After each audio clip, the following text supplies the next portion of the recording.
Hi there. I am Gwen Raimondi, and this is the third video in this series on trauma. And in the first one, I talked about the different types of trauma. The second one, the essay of the second one was the physiological impacts of trauma, and then in the video, I talked about the importance of trauma-informed providers. And today, the essay that goes with this video is talking about the emotional impacts, the emotional and psychological impacts of trauma. And today in the video, I'm going to talk about how I'm going to talk about the challenges of doing this work, quite frankly. So, a little bit about me. I am a licensed marriage and family therapist associate here in the state of Washington in the United States. And this series is to introduce some of the things that we're going to be exploring in the Trauma Informed Embodiment Level 1 program that I offer. That's an online program. The link to that is down there. Wherever you're seeing this is down there below. And also just as an educational thing. So when we start to do this trauma work, when we start to process the trauma that lives in us, it is very uncomfortable. It's emotionally uncomfortable. It's physically uncomfortable, and in many ways, it's psychologically uncomfortable. And part of the reason for that is that we are changing the way we do things, and which is new and is different. And typically, those of us who have experienced trauma don't like things that are different because they are unknown. And the unknown is a big, scary place. Even when that unknown is probably something that could be that's really beneficial for us, um, it's terrifying still. Even so, even knowing that, hey, I'm going to be able to be like different in the world. I'm going to be able to really connect in my relationships. I'm going to really be able to feel my body and be present in the moment. Even knowing that, it is still the entire process, and actually getting onto the other side can be really terrifying and really uncomfortable, because you're going to be doing things that you've never done before, that feel really foreign, that feel really strange. Um, and so there's all this discomfort involved. There's also it's also a very slow, well, it's a slow and fast process. It's a slow process in that you don't always see, it takes a while for you to start seeing the shifts and the change within yourself, because it takes time to practice. It takes time to build these, quote, muscles around self-regulation and self-soothing and boundaries and grounding and centering, and really acknowledging our resources, right? That takes time, and practice, right? You have to have the practice with the time. Um, and you'll also start to notice little differences in a pretty short period of time, in a few months. They're small.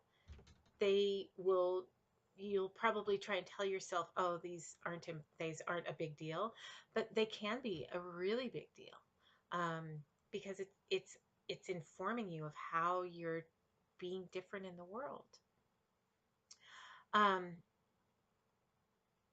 and so this work it takes time, it takes practice, it takes commitment, right? It takes intention, takes all of that. And also, um, you can notice things relatively quickly if you're doing the work, if you're practicing, if you have the intention, right? If you're doing it.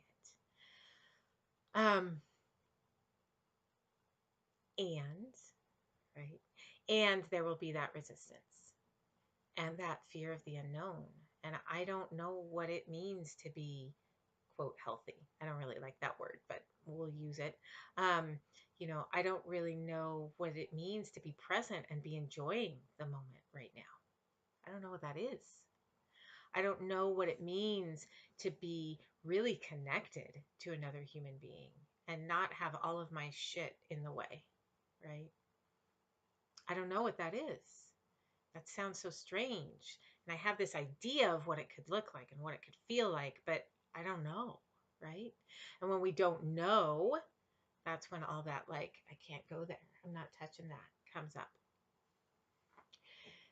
And so again, that comes back to the intention, right? And the commitment and the understanding the difference between that kind of resistance, that fear of unknown resistance versus the we aren't ready to deal with this stuff yet resistance. And they are different things. And I always invite my clients to really ask that question when they're feeling that resistance. Which is it, right? Um, and if it is the I'm not ready to cope with what's going to come up with this, then we step back, right? We don't push through. You can't push through with trauma. Yes, it's uncomfortable. Yes, it takes time. Yes, it takes practice. Yes, it takes intention, right? It takes commitment, right? It takes all of that. And you cannot force it also. You can't make yourself because in general, in speaking, generally speaking, trauma is something that was done to us without our permission. We gave no consent. And we were forced in one way or another. And so if we try forcing ourselves to process our trauma, we're actually re-traumatizing ourselves. And that's counterproductive to the work, right? So it's this, like, this really becoming self-aware work, and this really getting to know yourself and to understand your own individual ins and outs. And it can be really hard. I tell the story to my clients all the time about how, with my current therapist, for the first year or so of working with her, I would sit and she does a form of embodiment work, and I would sit down with her for a session, and she would say, "Okay, are you ready to do the embodiment work?" And I'd say, "No, I don't want to do it." And we'd laugh because the truth was I did not want to do it, right? I didn't. It was uncomfortable. It was weird. It was freaking me out. Um, it was also creating a lot of really positive change, right? But it was really uncomfortable. Um, and we would laugh, and she would say, "Okay, do you really mean no, or is that, do you need to speak your no and then come back?" And 99% of the time it was, I just need to speak my no and say how much I don't like this, but I'm going to do it anyways, right? And so that's true. I don't think anybody enjoys digging into their trauma histories. I don't think anyone finds that pleasurable, right? Um, so when you have that resistance, when you don't want to do it, when you're like, ugh, like, know that that is a perfectly reasonable response, right? That's totally reasonable because nobody wants to really do this. Nobody does. And that's okay, right? And yet we do it anyways, right? So that's my little spiel today to go with the essay. And there's a link to the essay. If you're watching this on YouTube, there's a link to the essay below. And if you're not watching this on YouTube, then you have either read this on my blog where you've read the essay, or seen this on my blog where you've read the essay, or in my newsletter.